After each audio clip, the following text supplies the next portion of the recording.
Hello, welcome to people listening in the future. I'm Gabby. I make music as Murphy K with a K. And this is Meltwater Pulse. Hello, and today we are welcoming Casey, who is joining us. What time is it there right now? 12:30 in the afternoon. It's 12:30 in the afternoon. It is 10 p.m.-ish. Probably 10:30. Casey's in Taipei, Taiwan. I probably should have said that. Yeah. I was just thinking Taiwan time. Shane, maybe introduce how you guys know each other, because that's sort of the connection here. Oh, Casey's my Tai Chi teacher, and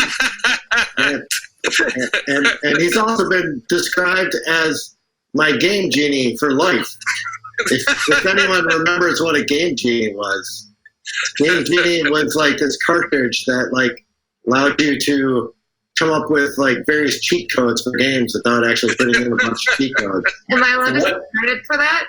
Yeah. Jana, she was the one that coined the game genie for life. Game genie for life. And he's also into marketing.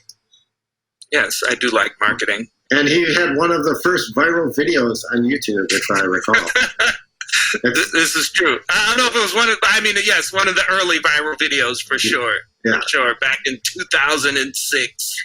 Is that the first year YouTube was? I think it started in 2005, and then I found it in like February of 2006. Sweet. Nice. Just to round out the table, Jana and Brett. I like that I'm recording this now, so I can actually point, and I know who it's going to end up pointing at. You know, like when Shane would record these, I'd point, and then I'd be like, oh, I'm probably in a different space on Shane's screen. Yeah, Jana's over there. Shane's right there, and then Jana's there. See, it's all shuffled. So I have my Yoda, who is Shane, and that makes Casey my Grand Yoda.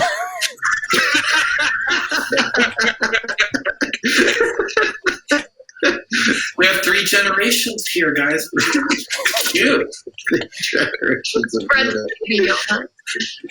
So Brett had some questions before we started recording. Yeah, and Casey made fun of me for having a blanket on my head, which is just something I do because it's cold. I wasn't making fun.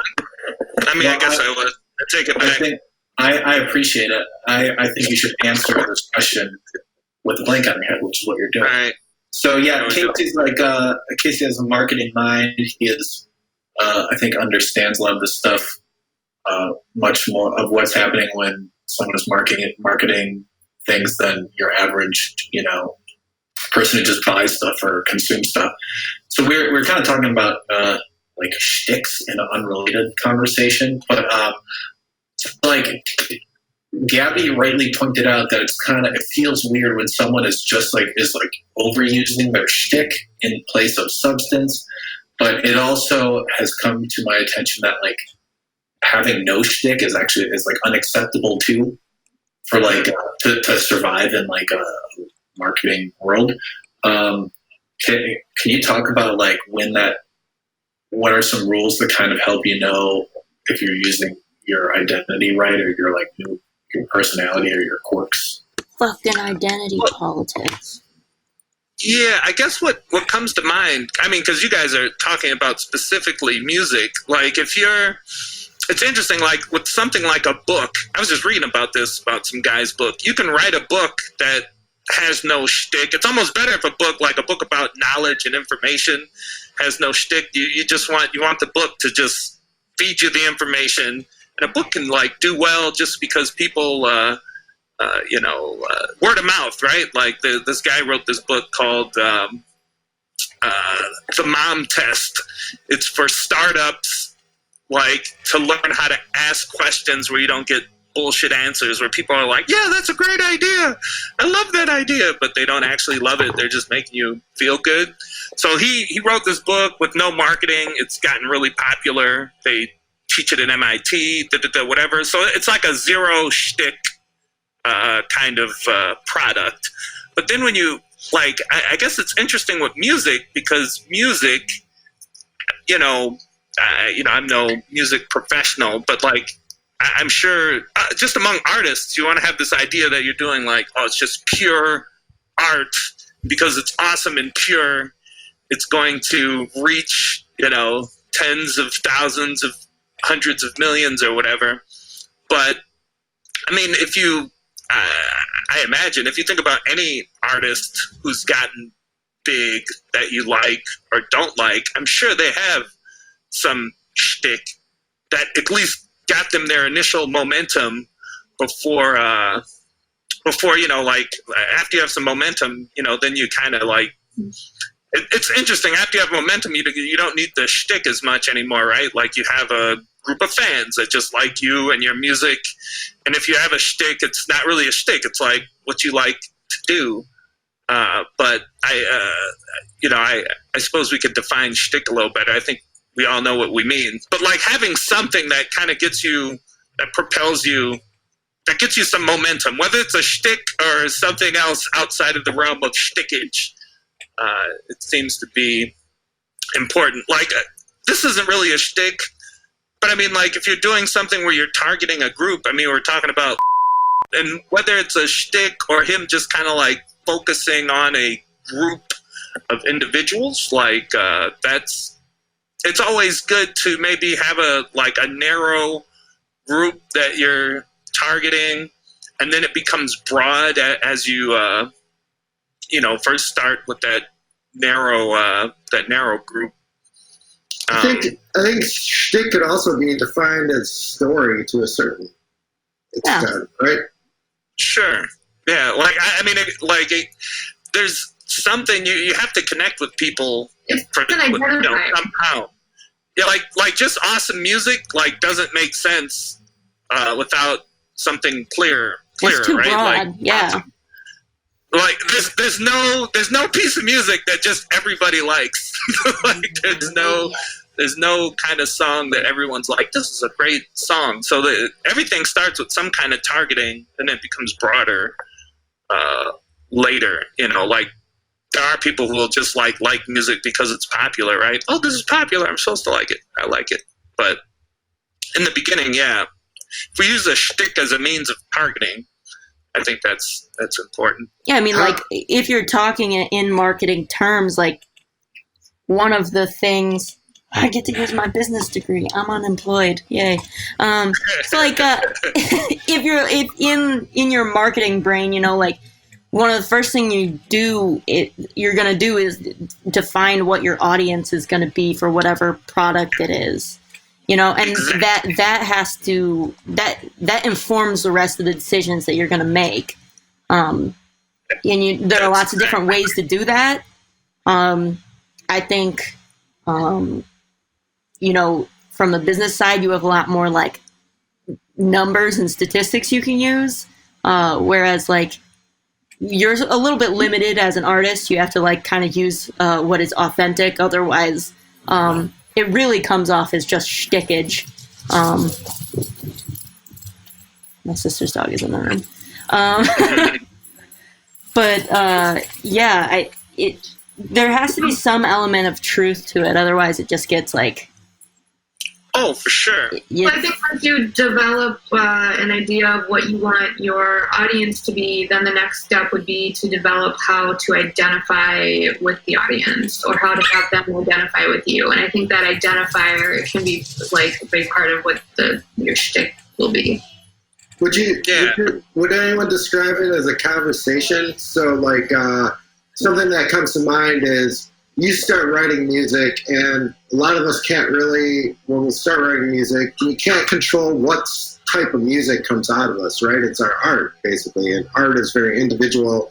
And you can kind of control it to a certain extent after a while, and you can steer it. I think steering is a good word for it. But so you have this art, and then maybe so the conversation part that I'm thinking of is you have this art, and then you identify an audience, and then you kind of, the audience you identify is in part dictated from the art that you're creating. And then also you can more accurately steer towards that audience after you identify the audience. So that's where the conversation thing comes in. So it's like art, audience, and then the audience, tells you how to steer the art to the audience. Is this making sense? This feels. I think. Well, if we go back to what you said about story, right? Like we all have these.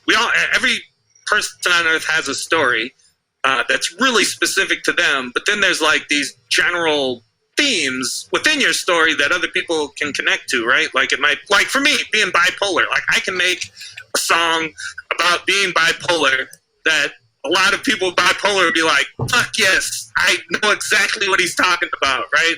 But if I tried to do a song about, I don't know why, I'm trying to think of, so if I wanted to do a song about, schizophrenia or something, like I have mental health issues, but I'm not schizophrenic. But if I saw like, man, there's a lot of people with schizophrenia, I should make a song about schizophrenia. Like that would be kind of like going outside of my lane, or like I think that's where maybe it like feels more like a shtick, where if you're like, it's not really who you are, and you're trying to like, oh, but there's a lot of people that would really identify with that. I'm gonna do that. But it like, if you're just sticking to all the elements of your story and then kind of talk about the general themes that are kind of specific for, we live in internet times now, right? Like whatever your story is, there's like lots of people who would connect with it, like especially with overlapping things like just life stuff, right? Like but like knowing it's not like you're making a song talking to yourself, right? Like you're talking about your stuff, but like there's other people like that resonates with them in terms of story. I think that's an important part, because when you first start writing songs, I think at least me, like I was only talking to myself and didn't really get out of that for a while. So yeah, I think looking at your songs is kind of a way to shine light through you or something. As opposed even to if you're talking totally to yourself, there's going to be people that relate to whatever it is. Like the human experience is pretty, like if it's about relationships and love and somebody stole your dog and whatever, like there's people who will relate to that. Like I mean, like regardless of how you feel about the music, like there's a reason that like Justin Bieber and Taylor Swift are so popular. It's because they write songs about relationships, and like some chunk of no matter how specific they get, some chunk of the population is going to be like, yeah, I feel just like that. That's why love songs are so popular. Yeah, there's a limited range of human emotion, and I think there's a lot of different situations that can have similar emotional responses, and I think that's the magic of music, is the emotional response that you can feel from it. I mean, we kind of touched on this last week. We were talking about, I think it was one of my songs, and I was saying I like a lyric that evokes something really specific for me, but it might not evoke the exact same thing for my audience, but it like gets the gist across. And it's like the same idea where it's like, as long as you're expressing the mood or emotion correctly, it doesn't really necessarily matter if all the details are there, because they will project their own mental state, and it's more about the general feeling of the song and the general gist of the lyrics than the actual particulars of them. Is that Is that like someone told me this quote? Either Reddit or it was Shane or something. It was like the artist's job is you just like show your audience life, like your relationship to life, and they will find a connection to it. It's like you can be. Does this ring a bell, Shane, or is this something I read somewhere else? Yeah, it's like I don't know. As long as you're like accurate, you're expressing something real. People will probably be able to connect. It's when you start expressing things that aren't genuine. Yeah, that's a good point. Like if I were to try to write something about like a song about sports, it's just not probably going to end well. Oh yeah. Exactly that. It was like I swing the baseball bat and hit A the soccer touchdown. ball into the hoop, and then I run around the bases. That's your song. I have muscular dystrophy, which is why that wouldn't work for me very well. But you could write a song about not being able to do sports because of muscular dystrophy. That I would write a kick-ass song. Yeah. Your next song, you should write a song called "No Sports." Okay. But then you have like these real general topics that, you know, like writing about Trump being impeached the second time. You know, like if that, like, there's these like big broad, for whatever reason, there's something that you're like, yeah, like fuck that guy. I want to write about that. Like that. There's Someone's doing it somewhere. what's that? Someone's doing it somewhere right now. Somebody's doing it. But I mean, it doesn't have to be that. There's just like a lot of big things that happen that you know, like. So there's people who like take advantage of big things that happen just because it's big and it'll be easy to get, you know, views and clicks or whatever. But then there's big things that happen that you genuinely like. I have feelings about this that I want to express. You know, those are. Like there's kind of like the local, just human things, but then there's like these big, you know, these big things that happen that you can connect with people with, like just big general stuff. I'm trying to. I feel like the group did that with the quarantine. Yes, I was gonna say there are things that are maybe timeline specific, and then there are things that transcend time. I mean, like I think that even timing specific things can, you know, there are just patterns that happen. Like the song I'm thinking of is Ohio.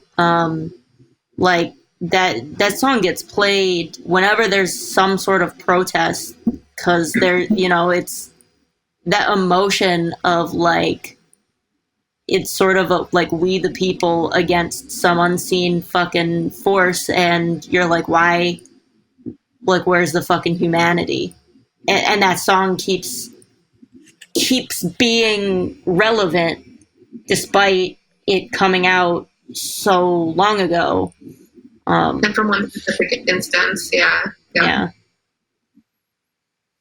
No, that like having, I don't know if you call it a shtick or whatever it is, like something that can hit broadly, and then it like pulls a person into your other, you know, your catalog, your other library of stuff. Like what comes to mind is there's a guy, what's his name? Jonathan Colton? John Colton, maybe his name was. He wrote like the ending theme song for Portal. Portal, the video game, and I was like, this song is amazing, this is crazy, right? And I was like, I need to find out who wrote this, you know. And then I like looked at his other stuff, and he had other like goofy, funny songs. I'm like, this is dope. And then he was in Madison one day, and I went and saw him. But it was like, you know, like that trail of like discovery, like from some random video game, and then, you know, poking your head in and seeing the other stuff. I don't know what, like, this reminds me too of like I'm always paying attention to this. Like, anytime I see a viral video on YouTube, a viral video where maybe I do it all the time. Like, it's interesting, like somebody might get a viral video that gets 10 million views or something, and then you go look at their channel and they only have like 10,000 subscribers or something, or 5,000 subscribers. And I think there's this, it's almost no good. Like if you happen to write this really dope rap song that just blew up, but then everyone goes into your catalog and it's all like rock and roll stuff. Like there's this disconnect, and I see it all the time on YouTube. It's interesting where somebody does something viral, but then they don't build a audience around it because, like a person goes and looks at their stuff and they're like, oh, this isn't what what's here isn't what I wanted to, I wanted it's more like of that. The fan experience equivalent of getting fucking blue-balled. You're like, hell yeah, I fucking love this. Let's go see their other music. And you're like, man, what the fuck was that? Yeah, there's like, no. And then so I think of that it's Joe Jonas's little band that he had for a hot second, DNCE, and they had the one popular song, Cake by the Ocean, and then there was some fucking interview with him, and they were like, so all of your songs sound exactly the same, what's up with that? And he was like, oh, yeah, that's on purpose, because that one song got super popular. We were like, we're just going to write a bunch of other songs that sound exactly like that. And I was like, honestly, I appreciate his honesty there. He doesn't care. He's like, yeah, I'm going to write 1,000 other ones. I'm going to have Nicki Minaj be on one of them. I don't care. So instead of Cake by the Ocean, he writes like Pie by the River. I know Cake by the Ocean. Heart by the Reservoir, maybe? I don't know. I've been saying for such a long time, it only takes one. It only takes one hit before like someone can get famous. But I think that the ability to keep that momentum going does rely on that, being genuine and having kind of a common thread through maybe what you're presenting from the start. Yeah, I mean, like, if that person doesn't have a back catalog that, like, matches with what you expect, then you're probably not gonna actually gain that much from it. Yeah, the fame's gonna be a little more short-lived, for sure. And also, like, if someone has a one-hit thing, they're most likely... Casey always brings up Old Town Road, right? Like, where that dude was taking swings like for 10 years or something. He was putting out stuff. Yeah, he put out a lot of stuff. I don't know if it was 10 years, but like, yeah, he was grinding on Twitter and grinding on, I think Soulja Boy is the same. I mean, that's like older, but like same thing. He was like grinding out, putting out songs and grinded out. I think he was on MySpace. Like that's where he like he was he was really on MySpace and he was telling them. Yeah, he was. But is that the recipe for like a one-hit wonder kind of thing? I guess like reach in the dark. Like I'm gonna be this one day. I'm gonna be this. I'm gonna do this. I'm gonna try rock. Soulja Boy, like he developed a serious fan base though. Like after he put out more stuff. He recently released a video game system randomly. I respect the hell out of Soulja Boy. Let me tell you this. He was like, yeah, I am not. He just appreciated his own kind of fucking weirdness. He's like, yeah, he's like the George Foreman of rappers. He's like, yeah, fuck it, dude, fuck it. Soulja Boy grill. I like something like I just looked this up the other day. I don't know if you know. This is like the ultimate shtick. You know, like those guys who like auto-tuned just viral videos. What's that one that probably everyone knows? They're climbing in your windows, snatching your people out. In your windows. There's like something came to mind. I looked it up. They're still doing it. They're still doing the same stuff. They got a huge channel. They got all kinds of fans. Yeah. Hide your kids, hide your wife. Yeah, those guys. They're still. I think they made the double rainbow one or the triple rainbow. I think they did that. But that's like one of these that's like a shtick. If they it's just like formulaic almost, right? Like it's just a formula that works. Bad lip syncing is another really good one. Yeah. So there's also just coming up with a formula that you can just keep. But isn't that Weird Al? Weird Al came up with a formula that just is in 1985. And he's still at it. And he's still rocking the formula. Yeah, it's just a straight up formula for music. And it's one of those things where all of his songs don't, I'm sure he's put out tons of stuff, but then there's just those I don't know if it's a handful, he probably has more than a handful, but songs that just touches a bone for people for some reason. But I don't isn't Weird Al, if he's still doing his formula, is it working anymore though? I don't think it's working. It's no. I know people that love Weird Al. They have all of his record.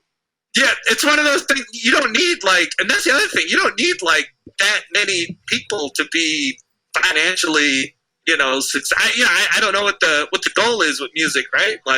If the goal is reaching 1 billion people, that's one thing. But if the goal is just being able to pay your bills and retire, you Weird Al Yankovic's fucking. He's probably a millionaire easily. Oh, for sure. Yeah, no question. You think Weird Al drives a Lambo, so yeah. You better put some fucking respect on his name. So what the fuck am I for? Dude, I was but okay, there's I get that there's going to be a pocket of people who will still listen to it, but I think this was a year ago. It was before quarantine where I saw some dude I heard some Screamo music playing, Screamo from 2006 kind of stuff, and then this guy got out of his car, and he looked like a 2006 emo, was rocking that look still. And I my response was seeing either a rare Pokemon. I was wow, Charizard, or it was an animal you thought had gone extinct or something. Little did you know the Honda Civic that he was in is his version of a DeLorean. He did actually just pull straight out of 2006. Yeah, maybe. But I googled some Screamo bands that always have 3 names, blank blank blank, or Looking for Never, or I don't know, something like that. And I looked at some YouTube videos, and they're still doing stuff in the same style, and there's still people commenting. So I guess that put me in my place a little bit, where I thought maybe dude was a one out of 10 million. No, that's what my point about the internet is. There's just so many. I mean, you can reach so many people. It's hard to fathom. Here's something I ran into the other day. There's this guy called Blind Fury. I'm surprised I never ran into him before. He's a blind freestyle rapper, and he was just destroying all these. He got popular on some old BET show from 2006 or 2004, and he was on there just destroying people. And I'm watching all these old videos, and I'm like, oh, I wonder if he's doing anything now. And then I look him up, and he's got a YouTube channel. He goes live 5 days a week. He freestyles live, and it's man, that dude is still doing it. He's got a following, yeah. There's a ton of people out there for whatever. I'm a Blind Fury fan now. You converted me. Yeah, I'm on now. Brett and I are both on TikTok, and the amount of random fucking people I follow, I'm I follow this dude who does like outdoorsy, like teaches you how to build like bushcraft shelters. And then I follow like musicians, and then I follow fucking comedians. I follow some lady who just does impressions of like children doing like at dance competitions. So someone will be like, can you do like the 8th grader who's doing hip hop, but she should really be in lyrical? And then she does like, she does that. And that's her whole thing. That's like what she does. And I'm like, yes, follow. Well, it sounds like she's responding to like some audience requests. Like there's this, but you can still make a name for yourself on TikTok. Like I follow one guy who literally does the same impression of the same type of scenario. It's like the arrogant guy at youth group, like tried to talk to you. And then the next video is like the confident guy at church tries to communicate with you. And it's just like the same thing, just words are different, wears different clothes. And I still like them. I watch them. And I know it's like, this is dumb. I should be not interested anymore. But like, I don't know. I am. And it works. So I don't know. I LOL almost every time. No, the internet's a big place. The internet's a big place. It has room for just about everything. Yeah, like I don't know. I also just follow people because I think they're hot, but like that's always gonna exist. I think that should be another episode. It's like pretty privilege. I want to talk about people with pretty privilege. Fuck that. Pretty privilege is real. I don't want to hear about straight privilege. I don't want to hear about white privilege. I want to hear about pretty privilege. Pretty privilege is real. Because fucking hot people, they don't even know. I don't even fucking know. Dude, I'm not trying to make light out of this, but it's kind of similar. I was thinking about dog privilege like the other day because like Ernie, my French bulldog, he's not in here, but I was thinking what type of mindset he has because everywhere he goes in the world, people stop and like, and everyone's super nice to him. And I was like, this creature probably doesn't understand what it's like to get just to be neglected because we're obsessed with him. He doesn't know what it's like to like have like hate just continuously thrown at him. Like it's a different fucking world. And I was like, man, I just want to be here. I just want to be Ernie. Ernie doesn't know terrorism exists. Ernie doesn't know the president's getting impeached. Ernie's just chilling. But that's why I was relating it to what I said about pretty privilege. Because like I think if you're a level of like good looking, the world you live in is a different world than a world that ugly people live in, and it's like,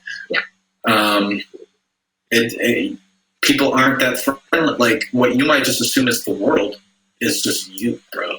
It sounds like a good song. Pretty privilege. It's like when I lived in Miami, I was like tan and a size 0, and like I was treated way differently than 2 years later when I had 25 pounds added onto me when I was back in Milwaukee. It's insane. Like I didn't understand. I don't know. It's so weird. I'm terrified to move out of the Midwest because I'm like a Midwest 7. But I'm like a coastal 3, so I don't think I could ever move to the coast. So when I was like a Miami 6, I was a Wisconsin 10 when I first came back. I've always just been like a question mark or like a dollar sign, like not really a number. You're like the letter Q. You're just like there. Yeah. You're an asterisk. Yes. Casey, I want to talk to you more, but I gotta do some stuff before. Late night. We'll do this. I don't know, like maybe. I don't know how it's going to happen, but we should just find another way where I can talk to you, either just me and you or with the group again. I want to pick your brain on some stuff. Oh yeah, shoot me a message on. Messenger. You should charge this man. What, Kevin? So you should charge this man, Casey. Get you some money. I'll send you my Patreon. I'll check out your Patreon, dude. We'll see what happens. Maybe one more free trial though before I do it. Absolutely. No, just send me a message. I'm free your evenings all the time. Yes. All right. Peace out. I'm also probably gonna leave. Yeah, I'm checking out. All right. Cool. Good meeting, guys. Good meeting. See you later.